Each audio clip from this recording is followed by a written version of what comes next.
ಏನು ಇಬ್ರು ಏನು ಸೀರಿಯಸ್ ಆಗಿ ಡಿಸ್ಕಸ್ ಮಾಡ್ತಿದ್ದೀರಾ? ಪ್ಲೀಸ್ ಸ್ವಲ್ಪ ಹೊತ್ತು ಡಿಸ್ಟರ್ಬ್ ಮಾಡ್ದೇನೆ ಹೊರಡಿ. ಕಿಡ್ನಾಪ, ಮರ್ಡ್ರಾ, ರಾಬರಿನಾ? ಏನ್ ಪ್ಲಾನ್ ಮಾಡ್ತಿದ್ದೀರಾ? ಏನ್ ಪ್ಲಾನ್ ಮಾಡಿದ್ರು ಸರಿ, ಹೋಗಿ ಹೋಗಿ ಪೊಲೀಸ್ ಹತ್ರ ಹೇಳ್ತೀವ ಸರ್. ಹಾ, ಪಾಯಿಂಟ್ ಏನಂತೂ. ಸರಿ, ನೀವು ಮಾತಾಡ್ತಾ ಇರಿ, ನಾನೇ ನಿಮಗೆ ಡಿಸ್ಟರ್ಬ್ ಮಾಡಲ್ಲ. You carry on. ಅಬ್ಬಾ, ಒಳ್ಳೆ ಶನಿ ತರ ತಯಾರಾಗಿದ್ದಾನೆ. ಇವ್ನ್ ಯಾವಾಗ ನಮ್ಮನ್ ಬಿಟ್ಟು ತೊಲಗ್ತಾನೋ ಏನೋ.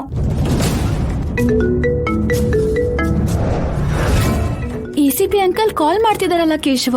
ನಿಮ್ ಚಿಕ್ಕಮ್ಮವ್ರ ಜೊತೆ ಬಂದಿರೋ ಹಾಗಿದ್ದಾರೆ, ಮಾತಾಡಿ ದಿವ್ಯಮ್ಮ. Hello sir. ಅವ್ರ ಬಗ್ಗೆ ಬಿಟ್ಬಿಡಿ ಮೇಡಮ್. ಹೌದು, ನಿಮ್ಮ ಅಕ್ಕನ ಮಗಳೇನು ಪುಣ್ಯಕ್ಷೇತ್ರ ಪ್ರಶಾಂತತೆ ಅಂತಿದ್ದಾರೆ. ಶಾಪ ಹಾಕಿರೋ ಪುರೋಹಿತರ ಮನೇಲಿ ಅವ್ರಿಗೇನೋ ಸಿಕ್ಕಿದೆ. ಆದ್ರೆ ವಾರಸ್ದಾರರ ಬಗ್ಗೆ ಹುಡ್ಕೋದನ್ ಬಿಟ್ಟು ಅಲ್ಲಿಗೇನಕ್ಕೆ ಮೇಡಮ್ ಹೋಗೋದು? ಏನಾಯ್ತು ದಿವ್ಯಮ್ಮ? ಕಾರಣ ಇಲ್ದೇನೆ ಅವಳು ಯಾವ ಕೆಲ್ಸನೂ ಮಾಡಲ್ಲ. ಆ ಮಹೇಶ್ವರಕ್ಕೆ ಶಾಪ ವಿಮೋಚನೆಗೆ ಏನೋ ಸಂಬಂಧ ಇದ್ದೇ ಇರತ್ತೆ. ಅದೇನು ಅಂತ ನಾವು ತಿಳ್ಕೋಬೇಕು. ಮೇಡಮ್, ಈ ರಾಮಕೃಷ್ಣ ಚಂದ್ರಿಕಾ ಅವ್ರು ಇದಾರೆ ಅನ್ನೋದು ಬಿಟ್ರೆ ಅವರಿಂದ ನಮಗ್ ನಯಾ ಪೈಸೆ ಉಪಯೋಗ ಇಲ್ಲ ಮೇಡಮ್.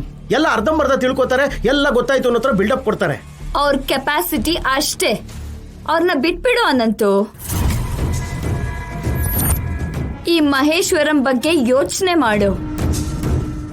ಅಲ್ಲಿ ಏನಿದೆ ಅದೇ ಅರ್ಥ ಆಗ್ತಾ ಇಲ್ಲ ಮೇಡಮ್. ಒಂದು ವೇಳೆ ಆ ರಾಮಕೃಷ್ಣ ಅವರು ಚಂದ್ರಿಕಾ ಅವರು ಅಲ್ಲಿ ವಿಷಯನ ಇಲ್ಲಿಗೆ ಹೇಳ್ತಿದ್ದಾರೆ ಅಂತ ಹೇಳಿ ದಿವ್ಯಮ್ಮಂಗೆ ಡೌಟ್ ಬಂದು ನಮ್ಮನ್ನ ಬೇಕು ಅಂತ ಡೈವರ್ಟ್ ಮಾಡ್ತಿದಾರೋ ಏನೋ. ಎಸ್, ಅದು ಕೂಡ ಆಗಿರ್ಬೋದು.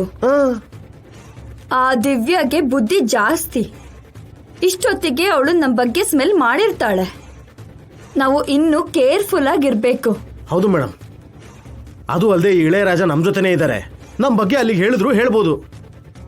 ಏನು ನನ್ ಬಗ್ಗೆ ಮಾತಾಡ್ತಿರೋ ಹಾಗಿದೆ? ಮತ್ತೆ ಯಾಕೆ ಬಂದ್ರಿ? ಅಯ್ಯ, ನನ್ನ ಫೋನ್ ಇಲ್ಲ, ಮರ್ತು ಹೋಗಿದೆ, ತಗೊಂಡು ಹೋಗೋಣ ಅಂತ ಬಂದೆ.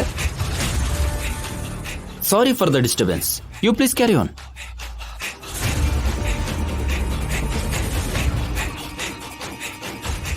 ಫೋನ್ ಮರ್ತೋಗಿದ್ದೆ ಅಂತಿದ್ದಾನೆ.